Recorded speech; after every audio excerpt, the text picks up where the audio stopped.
everyone, and welcome to Inspiring Boys, Empowering Fathers, and Transforming Lives. This is our fourth podcast, helping our boys be achievers in school. And as we start the new year back to school, this is just the perfect time to talk about this. So as you know, my name is Lynda, and I'm here with Jim Brown.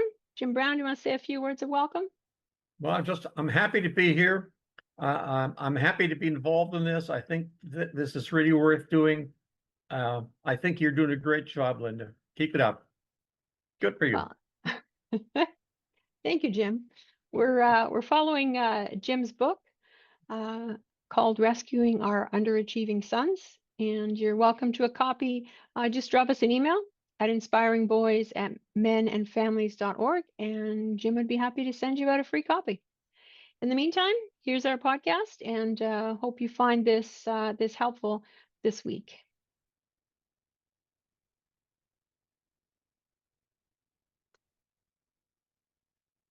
Okay, so as we mentioned, today we're going to talk about helping boys achieve in the education system, because last week we met with a dad. We talked about what to do before they start school, and now we want to talk about, okay, now your son's off to school, and what's going on in the education system, and that's what we're here to talk about, to help you understand that and give you tips on what you can do.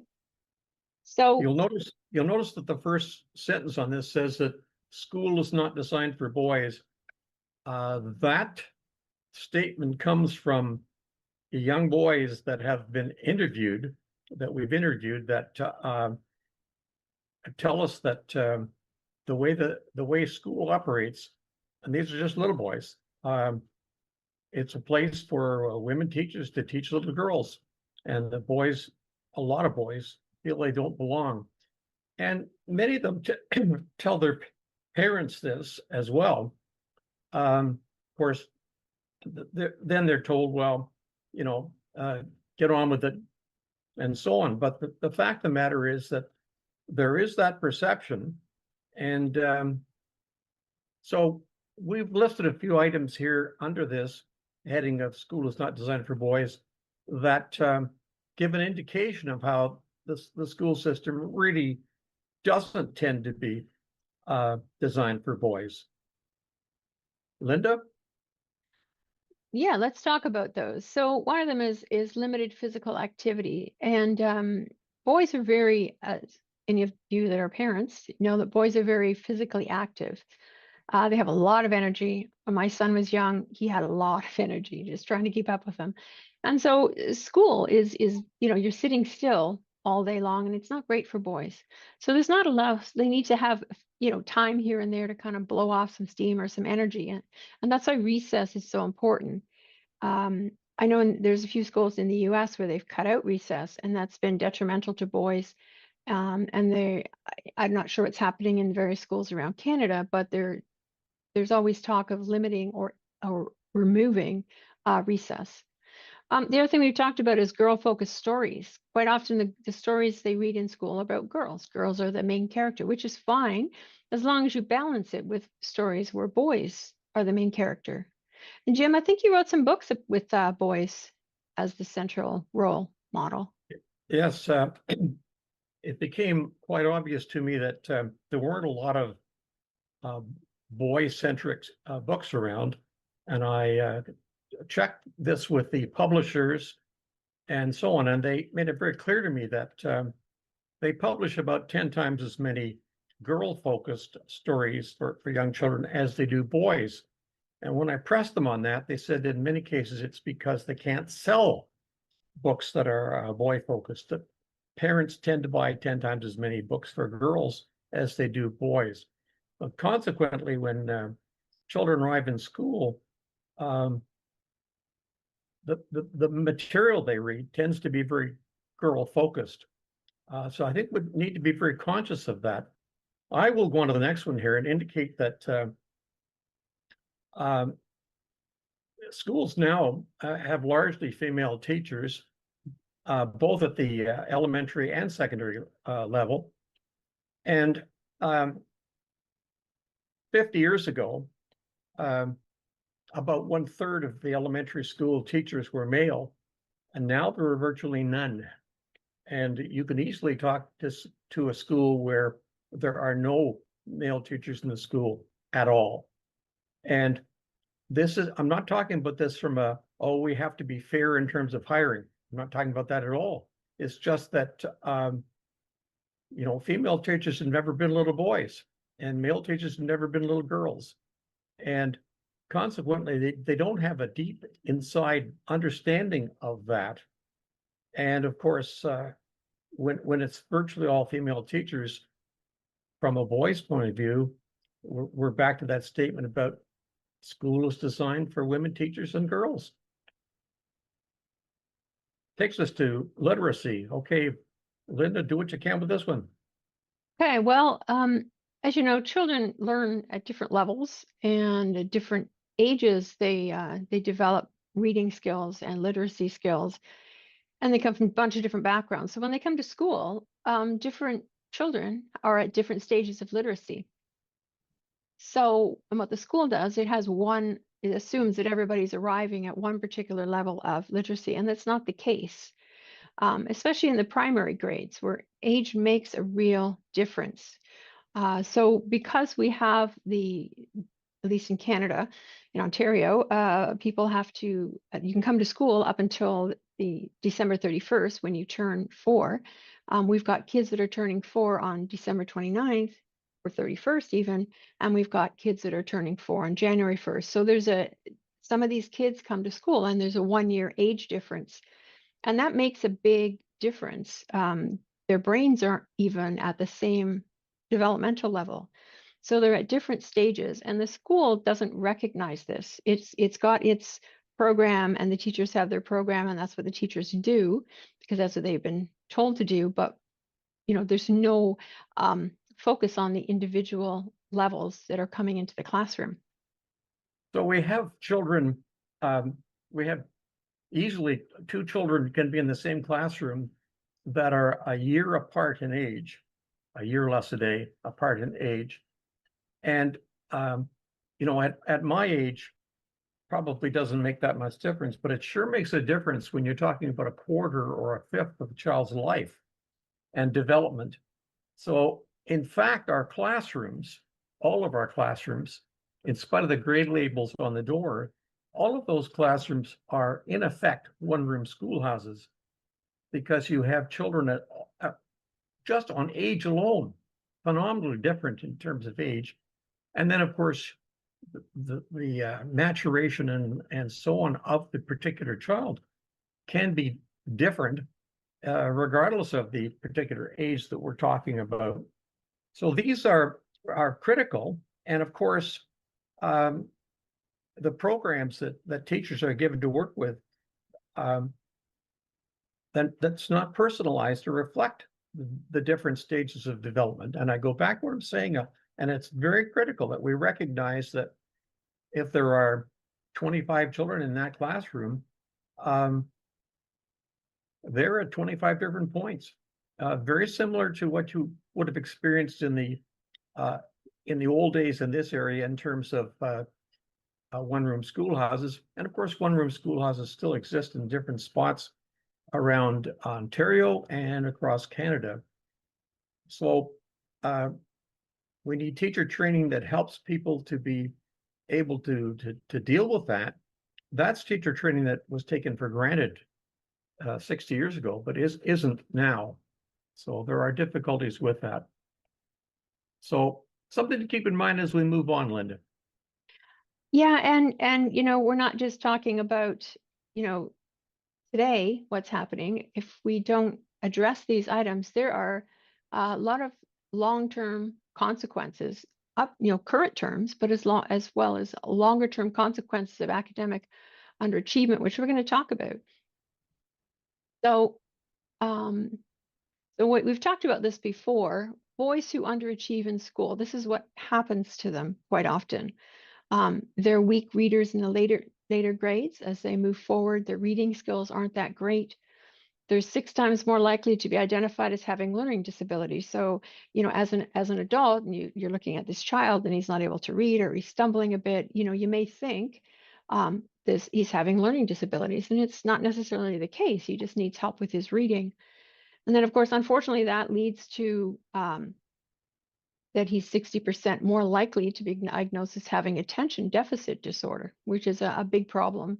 It's an escalating issue. So then that leads to possibly the education system decides the child should be medicated.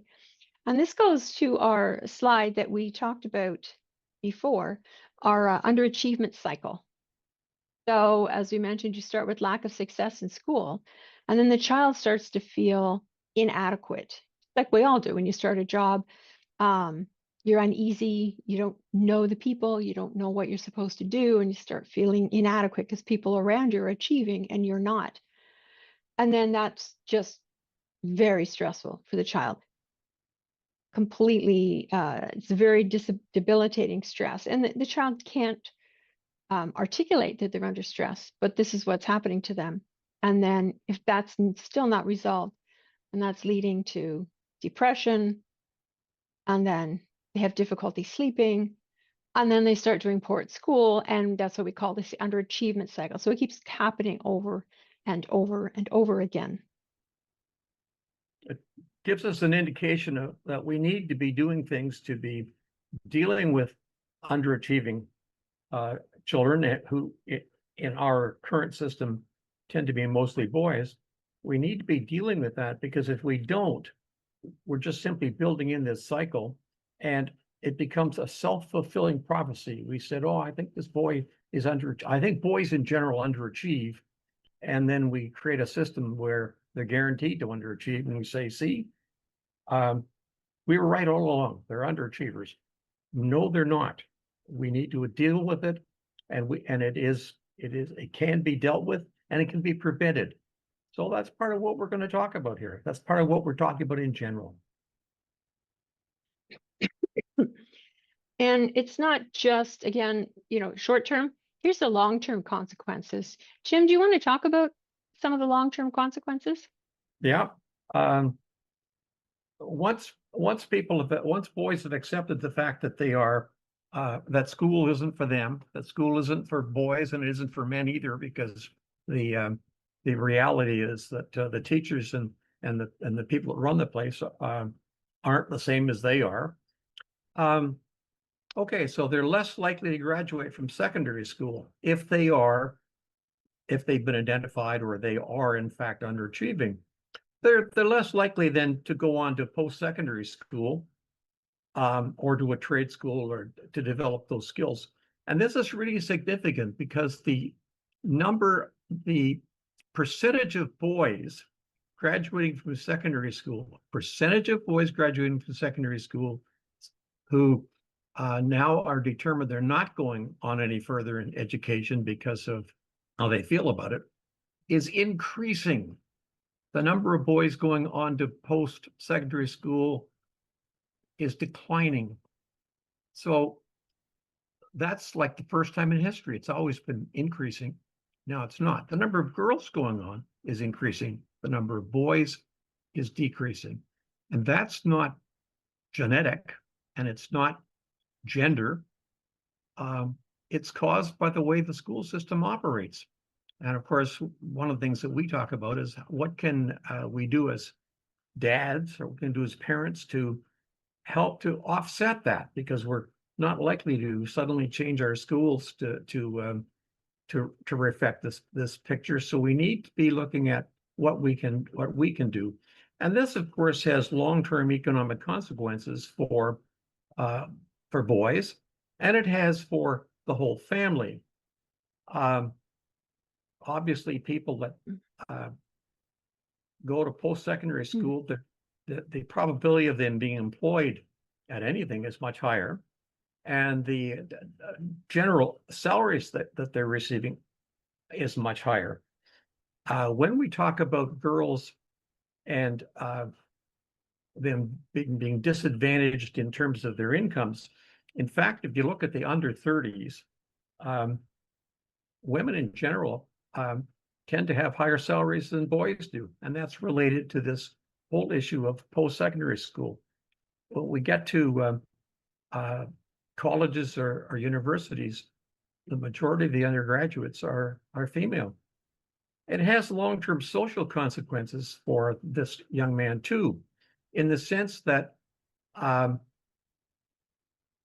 young man that's perhaps a secondary school dropout, or perhaps he's graduated secondary school but hasn't gone any further. He may form a family with a nice young woman who, in fact, is better educated than he is, and he may be going in and out of employment as the economy shifts, where she works steadily.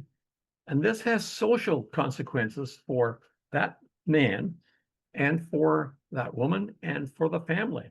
So we need to be very concerned about the long-term consequences that come from allowing or creating boys that'll be underachievers. Anyway, for a variety of systemic and societal rather than biological factors, boys are much more likely to be underachievers than girls are. So we need to be addressing this issue, and our whole society needs to address it, and our schools need to address it. So this is how we start down the path of what can we do. So if we take a look at a child or a son, a boy that's come from an achiever, a son that's achieved, he's coming from a particular home environment. What do we need to do in that home? So, usually that child has been in a more stimulating environment where dads speak to the son and read to them more often, and that type of thing, stimulating his interest in reading and literacy and books. They get a lot of encouragement, especially if they're sons, especially from their dads. Their dads giving them, "Hey, great job. I'm really glad, you're doing well. Keep going." And that in turn, as we've talked about many things, one thing leads to another, helps the son develop a higher self-esteem and more confidence because they're getting constant encouragement, especially from their dad. Boys look to their dads, girls sometimes look to their moms. It's not always the case, but that happens most of the time. And if they have this confidence in themselves, then they work harder, not just because they want to please the parents, but because they want to achieve, because they're engaged, which is a key word we've probably heard Jim say many times. The kids need to be engaged in what they're doing, engaged in the books, engaged in learning. So they need to see that from the parents, from the dad. And just a note here that when we talk about dads, it's not just necessarily the biological dad. It could be an adopted dad, a foster dad. You could be an uncle. You could be a family friend. Whatever the male role model is in your son's life, or maybe you're in an opportunity where there's more than one, which would be great. But these are the kind of things that they need to see in the environment that they're in. So next, what can dads do to help their sons? And we're talking about in school. So by dads doing these things we're going to talk about in a few minutes, their school achievement research has shown that it can be increased by as much as 35%. And that's a huge number. And that comes out of research that's been done in Canada. The research done in Canada has shown that doing these items that are listed on this slide can raise a child's school achievement by as much as 35%. Now, these don't cost a lot of money. They're not terribly difficult to do, but they have to be done relatively consistently. It's not a one-time fix-all situation. This is not a magic pill, but it is, as we change our approach to parenting, we can help our boys in school to do much better, to achieve better. So one of these is having daily conversations with your son about what he learned that day. And it's important that we do that. So also important we recognize that probably the first time we ask our son that question, he's going to say nothing or basically not want to play, so to speak. but you have to stick with it consistently. And before too long, the boy will begin to reflect on what in fact happened during the course of that day and something that he sees of value. Now, I'm happy to say that not only have I worked with parents who have done that and talked about the success of it, I actually used this particular technique with children that were, or boys that were school phobic. They didn't want to be in school, didn't like it at all. And when they stopped and thought about what they had learned that day and started talking about it, it made a significant difference, a long-term difference. So I would strongly recommend this one. And we have to set high expectations for our children. They have to be attainable, of course, but we have to deal with the fact that setting high expectations is very helpful. And it's something that we need to recognize. We need to model the desired behavior. If a child sees his dad reading and doing things of that nature, the boy's more likely to want to do that, to be like dad. So these things are very significant. Now, the critical one here for me is that it's useful to have a conference with a teacher early and on a regular basis. See, as this child's dad, I'm the expert on this child. Teacher's not going to tell me that the child knows more about my child than I do. I'm the expert on this child. The teacher's the expert on the program, but I'm the expert on my son. So we need to share that information back and forth.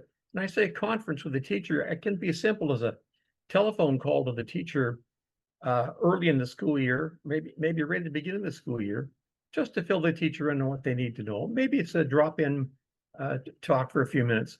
We're not talking about 2-hour efforts or even half-hour efforts. We're talking about sharing this information back and forth and showing that you are, as a parent, you are interested in how your son is doing.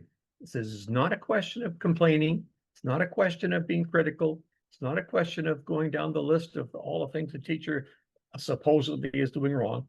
It's just a case of letting the teacher know what the teacher can benefit by knowing about my son, what's unique about my son. Anyway, the teacher's the expert in the program. Well, what else can dads do? What else Well, can they do?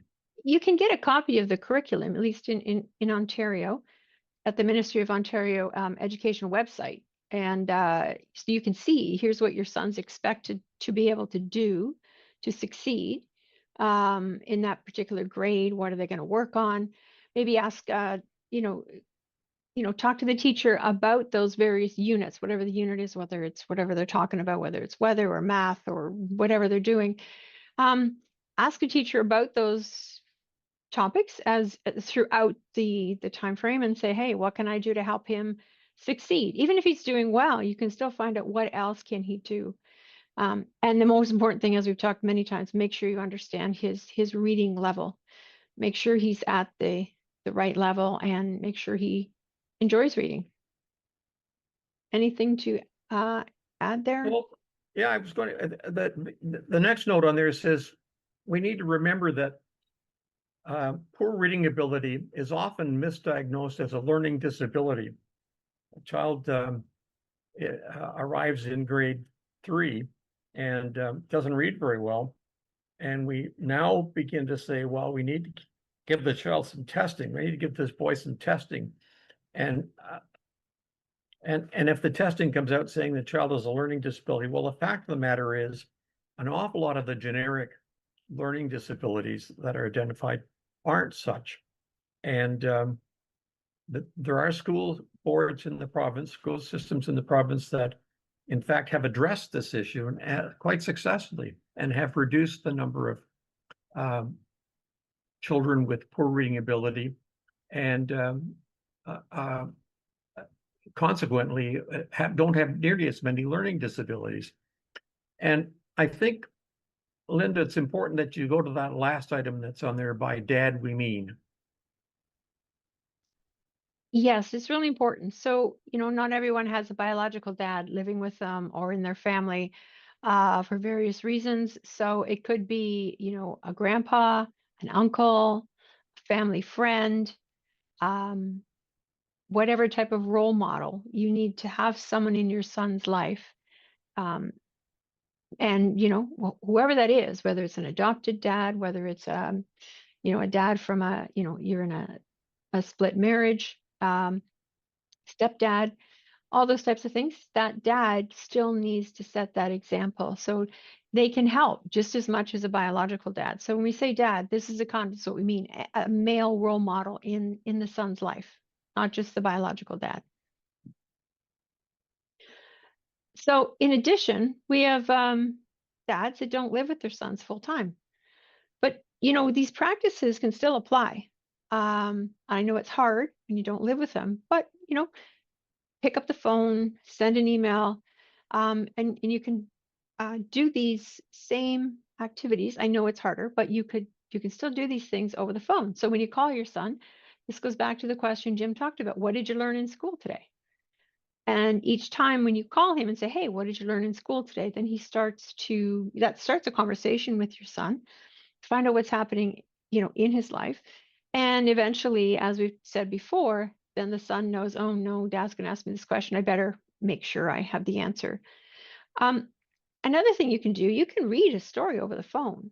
Get a storybook, read part of the story and leave it hanging. Don't tell him the ending. And we're all like that, right? Oh, I got to listen to the next episode. What's going to happen to the character, right? So you can do that as a way for your son to say, "Oh, I can't wait for dad to call because I got to find out what happened to, whoever the main character is, Billy the turtle or whatever he is." um, and it encourages a connection with you and your son, but also has them thinking, "Oh, I wonder what's going to happen." Ask them to, "What do you think will happen next time?" "Well, wait and see when I call you." Um, you know, and that helps with their literacy skills. It helps with their imagination. They don't know what's going to happen next, and that can be done over the phone. Um, you can give them positive feedback. "Hey, how's it going?" And you say, "Oh, I'm glad things are going well," or you provide those expectations over the phone. It's about communication. I know it's different over the phone, but that can be done over the phone. You can do by email. You can do a voice recording and email it to him or send it to him, however your communication process is with your son, and set those expectations and tell him, you know, when he achieves those and why it's important that he achieves those.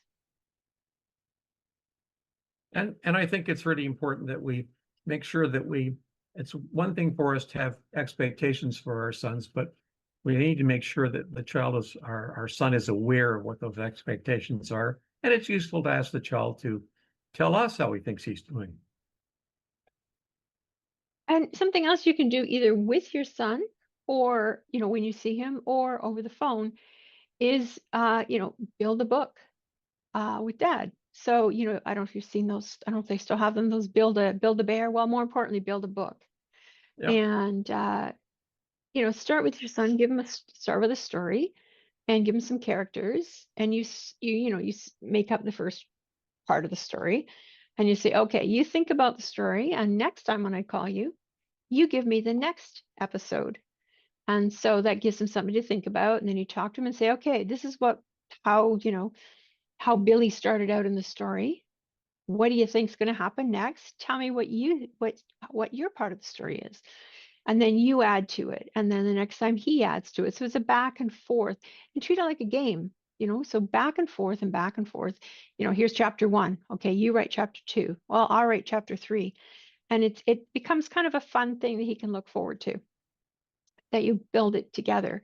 And then he can um, draw pictures and write down the story, depending on his literacy skills. But he can draw pictures and he can make the book. And then when you do see him, he can say, "Here, look, Dad, I built the book that we talked about."